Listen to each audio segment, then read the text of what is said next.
Assalamualaikum warahmatullahi wabarakatuh.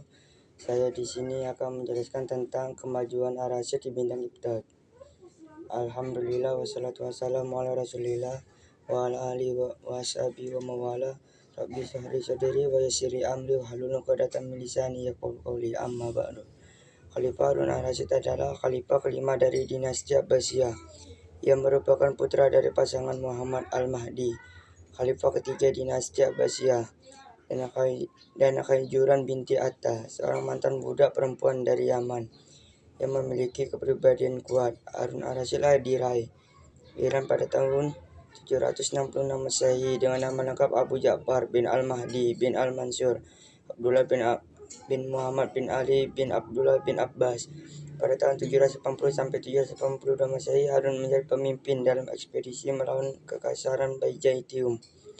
Pada ekspedisi 780 Masehi, ia mencapai Bosporus di seberang Konstantinopel dan mencapai perdamaian dengan syarat yang menguntungkan kaum muslim. Atas keberhasilan ini, ia menerima gelar kehormatan Ar-Rasyid, yang artinya petunjuk ke jalan yang benar.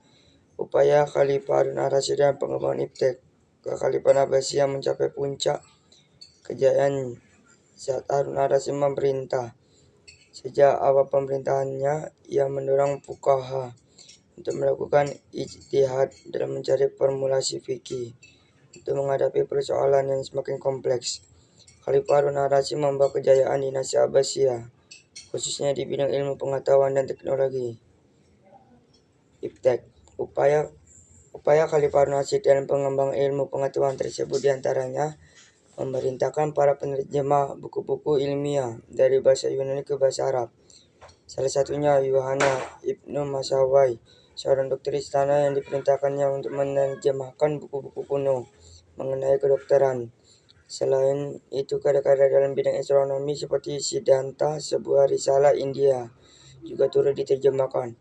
Kala itu diterjemahkan oleh Muhammad Ibnu Ibrahim Al-Fajari, wafat pada tahun 806 Masehi. Sekitar pertengahan abad ke-10 muncul dua penerjemah yang sangat penting dan produktif, yaitu Yahya Ibnu Adi dan Abu Ali Isa Ibnu Isa Ibnu Zera, wafat pada tahun 1008 Masehi. Khalifah Harun Ar-Rasyid memberikan penghargaan bagi setiap ilmuwan yang berhasil menerjemahkan suatu karya yang berasal dari bahasa asing. Buku yang diterjemahkan itu akan ditimbang dan diganti dengan emas sesuai dengan berat buku yang dihasilkan.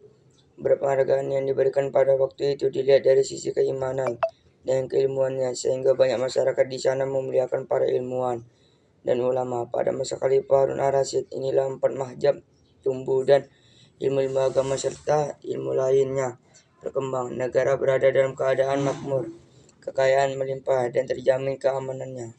Meskipun sejumlah pemberontakan yang masih terjadi, Harun Ar-Rasyid diraih pada tahun 145 Hijriah saat ayahnya Al-Mahdi menjabat sebagai wali kota di Khurasan. Ayahnya mempersiapkan dirinya sebagai khalifah. Oleh karena itu, ia diberi tanggung jawab sebagai komandan militer As-Saifah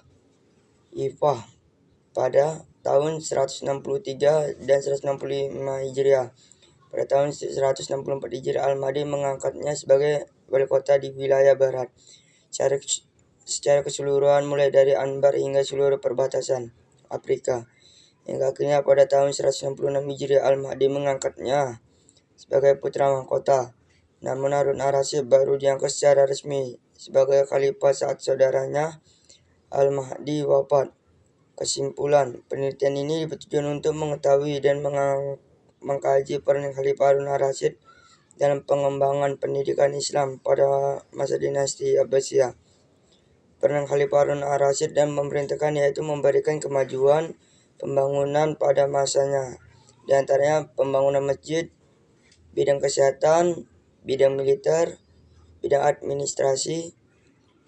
Peran Zubaidah dalam pengembangan pembangunan bidang ekonomi ialah menggunakan kekuasaan dan kekayaan untuk melakukan gerakan-gerakan dalam pembangunan, memberi fasilitas kepada siapa saja yang mau bersungguh-sungguh dalam menuntut ilmu.